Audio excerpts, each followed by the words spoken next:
Começa hoje o curso de Ciências do Ensino Fundamental. Nós estaremos juntos nesta jornada. Bons estudos. Você vai assistir a teleaula de número 1.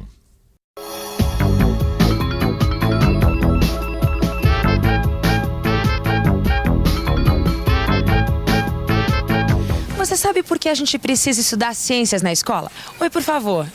Você sabe por que a gente estuda ciências na escola? Na escola eu acredito que seja importante para a gente conhecer o nosso ambiente. Para ampliar os nossos conhecimentos. Do que trata um cientista? Eu acho que pesquisa a respeito da natureza em volta da gente. Atmosfera, fórmulas. Ele estuda a origem da vida, a origem do universo. Você já estudou ciências? Já estudei ciências. Já estudei ciência. O que você estudava no seu curso de ciências? Sobre o solo, sobre vegetal, sobre tudo. Para conhecer mais sobre o ser humano, o desenvolvimento da Terra, dos seres vivos e tudo. Pois é. A gente estuda ciências para entender melhor o mundo em que vivemos. Se você entender melhor como é o mundo, melhor vai poder se virar dentro dele. Agora, será que dá pra gente aprender ciências numa padaria?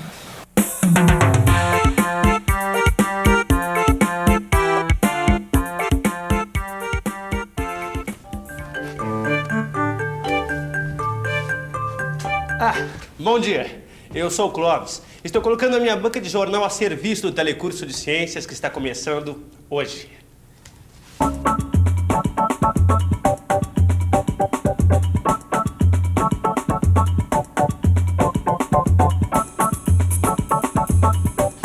No nosso telecurso de ciências, nós vamos estudar situações que acontecem no nosso dia a dia, só que nós vamos adotar o ponto de vista da ciência. E para saber das coisas que acontecem no nosso dia a dia, nada melhor do que isso aqui, ó. O jornal. Mas o jornal é apenas um dos recursos que nós vamos utilizar. No telecurso de ciências, nós vamos aprender, por exemplo, como era a Terra há milhões e milhões de anos e como ela é hoje. Como é a Terra por dentro. Quantas espécies de seres vivos existem na Terra e onde estão. Vamos ver como a ciência explica um gol perdido numa partida de futebol. E na aula de hoje você vai ver por que quando a gente abre uma geladeira, uma garrafa de cerveja, sai aquela fumacinha. Nós vamos mostrar as coisas aqui de um jeito que vai fazer você sentir tão à vontade como se estivesse estudando ciências na lanchonete do seu bairro. Oi, prazer. Meu nome é Lineu e como eu dou aula de ciências numa escola aqui do bairro, eu venho sempre nessa lanchonete. A Maria é a garçonete. Ela diz que os nossos papos melhoram a qualidade do serviço. Por exemplo, ela adorou aprender que o prazo de validade de um enlatado tem uma explicação científica. Isso é super importante. E ter um freguês professor tipo Lineu é um luxo. Primeiro, porque a gente aprende um monte de coisas. E depois porque a gente aprende a aprender. Não é, Alberto? É isso aí, Maria. E aquele ali é o Alberto, o dono da lanchonete.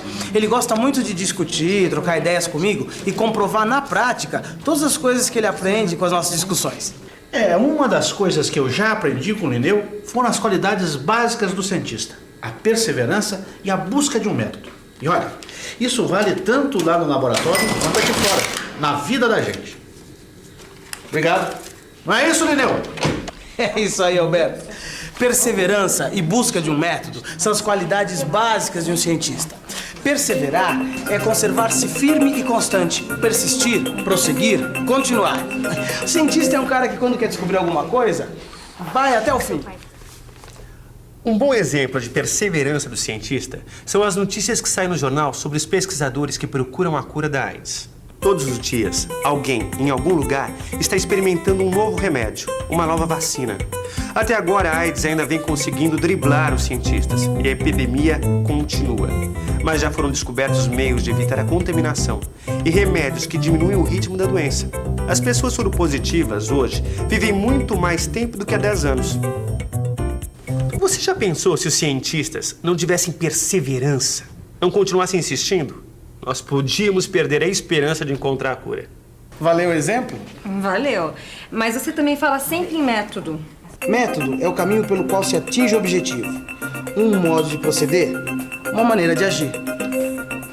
Então, quer dizer, os cientistas trabalham com um método para poder organizar um pensamento e descobrir ligações entre um fenômeno e outro.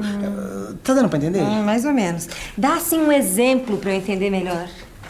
Vamos voltar ao exemplo da AIDS. Quando a AIDS ainda era uma doença desconhecida, as pessoas começaram a pegar um monte de doenças diferentes e morrer delas. Ninguém sabia por quê.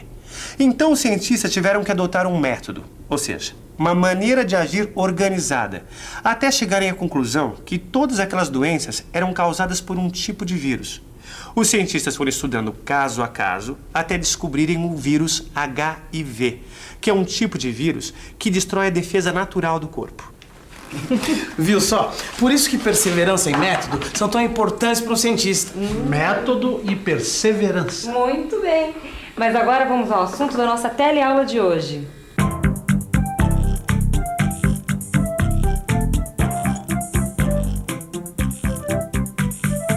Incêndio é causado por vazamento de gás no botijão do fogão. Vazamento de gás de cozinha. Todo dia a gente lê no jornal ou escuta de algum vizinho alguma história sobre vazamento de gás do botijão. Vamos saber o que isso tem a ver com a nossa teleaula de hoje?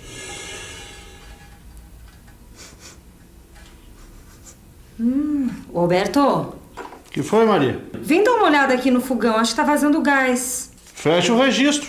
Mas eu já fiz, né? Aliás, essa não é a primeira providência que a gente toma quando acha que o gás tá vazando? É. Alberto, eu conheço cheiro de gás de longe. Eu sei que quando não tem vazamento e a gente troca de botijão, sente um cheiro leve de gás, não esse cheiro forte que tá aqui. Deixa eu ver se eu encontro uma chave de fenda aqui. Ah, achei! Ah, é. Peraí.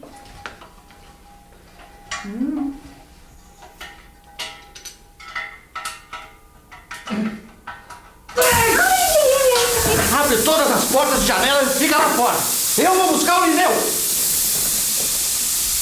Como o cheiro estava muito forte, Maria fechou o registro e chamou o Alberto. O que foi que o Alberto fez? Eu fiz bobagem, na verdade. É perigoso mexer na válvula do botijão, pois ele pode explodir e incendiar. Mas dessa vez, nada disso aconteceu. Vamos ver agora o que aconteceu com o gás que escapou do botijão. Eu pensei que fosse pegar fogo, mas ele está cheio de gelo. Seu botijão congelou, Roberto. Ô, Maria, você mexeu no botijão? Usou algum extintor de incêndio ou coisa parecida? Imagina, não fui eu, fiquei o tempo todo aqui escondida aqui atrás. Vamos rever essa cena e ver que coisa curiosa. O gás escapou e, por sorte, nem teve incêndio nem explosão. Formou apenas gelo. Isso tem a ver com a mudança de temperatura do lado de fora do botijão. O gás que escapou roubou o calor do ar que encontrou do lado de fora.